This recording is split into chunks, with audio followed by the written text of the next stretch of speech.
guys, unboxing tayo. So ito yung half crash guard. So try natin itong ikabit dito.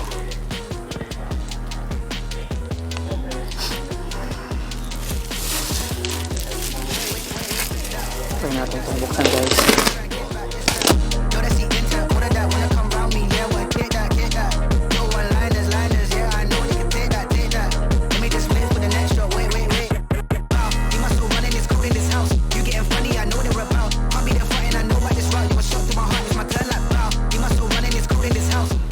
So guys, ito na yung sa left side niya.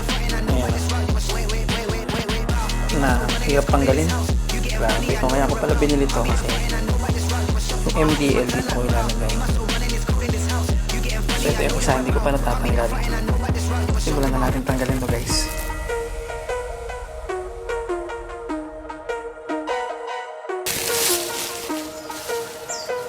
May galos. So try natin ikabit guys.